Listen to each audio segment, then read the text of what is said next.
कहानी है रामपुर गांव की, जहाँ के मर्द महिलाओं को हमेशा नीचा दिखाने की कोशिश में रहते। अरे अभी तक खाना नहीं आया क्या? मुझे एक और शादी करने की जरूरत है। नहीं जी नहीं, ऐसा मत करना, वरना मैं कहाँ जाऊंगी। खाना लेकर मैं अभी आई जी। गांव की पंचायत में भी फैसले हमेशा औरतों के खिलाफ ही रहते। मैं जो फैसला सुनाता हूँ वो भगवान की आज्ञा होती है। इस लड़के ने अपने मन से शादी करके अच्छा नहीं किया। लड़के को घर भेज दो, इसकी शादी इसकी जाति की किसी लड़की से करवा दो, लेकिन ये लड़के, इसे तो गांव के बाहर निकाल दो। नहीं नहीं जमींदार साहब, ये क्या बोल रहे हैं? ऐसा नहीं हो सकता। मेरी बेटी मासूम है, इसे अच्छे बुरे की समझ नहीं है। अरे कहाँ जाएगी ये बेचारी? कहाँ जाएगी? इतनी चिंता है तो पूरे परिवार का गांव निकाला कर देते हैं। बेचारे पूरे बसे बसाए परिवार को गांव छोड़ना पड़ता है। चाहे जो हो, अगर बेटियों को कंट्रोल नहीं कर सकते तो गांव में रहने का कोई मतलब नहीं है। यहाँ औरतों को दब कर रहना होगा। कोई भी अपने हिसाब से कुछ नहीं कर सकता, सब ईश्वर की मर्जी से ही होगा। तभी गांव का एक आदमी दौड़ा दौड़ा आता है। सरपंच साहब, जमींदार साहब, वो कालिया है ना, उसकी बेटी पढ़ने के लिए शहर जा रही है। अच्छा, ये कब हो गया? और कालिया की हिम्मत कैसे हो गई ऐसा करने की? लेकर आओ उसे और उसकी बेटी को। बस फिर क्या था, हाजिर हो जाते हैं कालिया और उसकी बेटी सरपंच के सामने। और कालिया, ये क्या सुनने में आ रहा है? बेटी को इंजीनियर बना रहा है तू? और ये बता, गांव में तो स्कूल नहीं है, फिर कहां से इतनी क्लास पास कर गई तेरी बेटी? राधा, जो कि कालिया की बेटी है, उसे लगता है कि सरपंच उसकी तारीफ कर रहे हैं। सरपंच जी, मैंने ऑनलाइन पढ़ाई की है, डिस्टेंस लर्निंग से। सभी में मैंने अच्छे नंबर पाए हैं, जिसे देखते हुए शहर की इंजीनियरिंग कॉलेज में मुझे स्कॉलरशिप मिली है। वाह जी वाह, क्या होती है ये? पहले तो ये बताओ, फिर आगे की बात करते हैं। पूरा गांव राधा की बात सुन रहा था और राधा बोलती जा रही थी।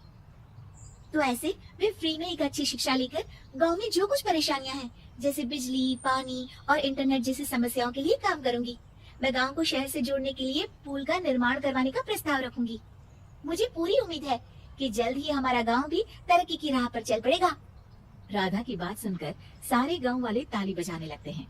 सरपंच को समझ नहीं आता कि वो क्या करे। चुप रह नादान लड़की, गांव के खिलाफ जाने के लिए तुझे गांव से बेदखल कर दिया जाएगा, वो भी पूरे परिवार के साथ। और हाँ, अगर ठीक से गांव में रहना चाहती है तो ये पढ़ाई लिखाई छोड़ दे।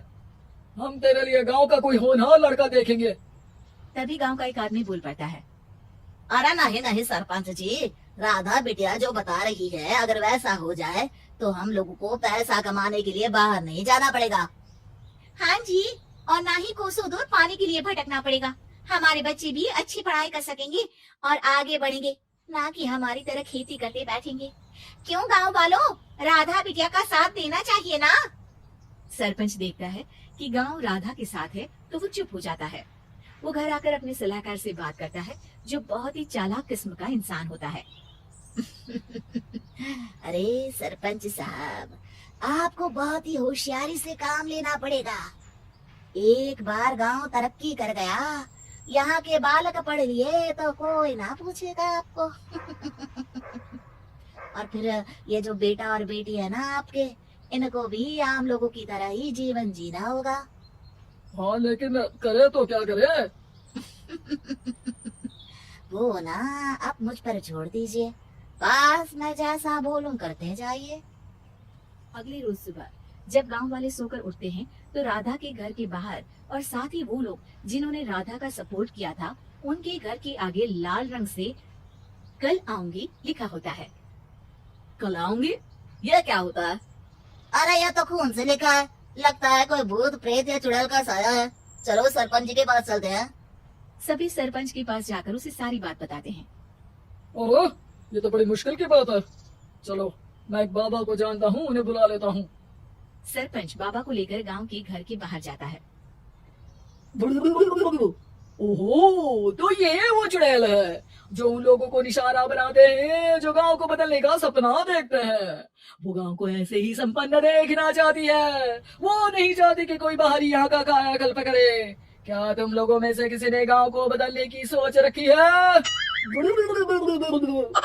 तभी राधा की माँ रोते रोते आती है।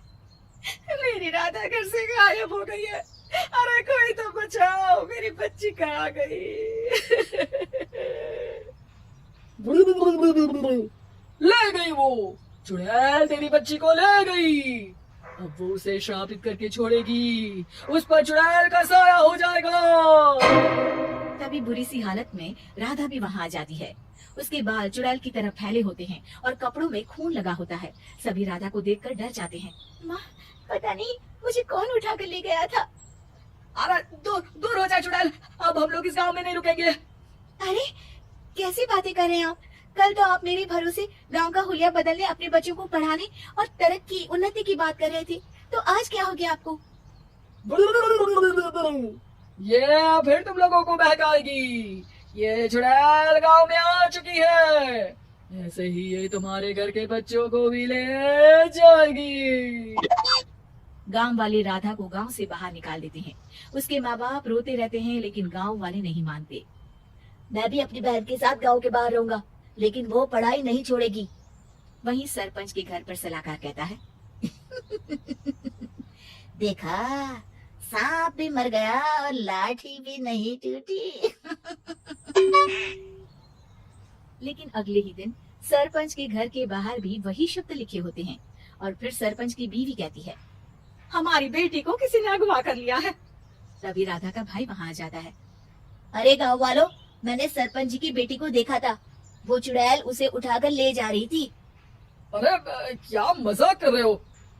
नहीं नहीं सरपंच जी, आप नहीं जानते, वो चुड़ैल अब आपकी बेटी में आ जाएगी, जैसे राधा के अंदर आ गई थी।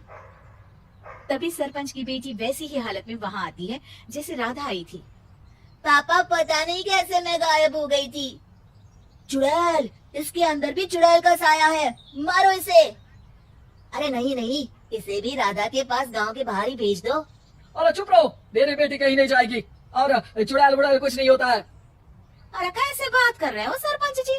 आप तो बोल रहे थे कि आपका फैसला भगवान का ज्ञान होता है, तो अपने पर बात आई तो अब आप ऐसे बोल रहे हैं। अरे ना ना ना, आपको अपनी बेटी को त्यागना ही होगा। अरे बुलाओ बाबा को।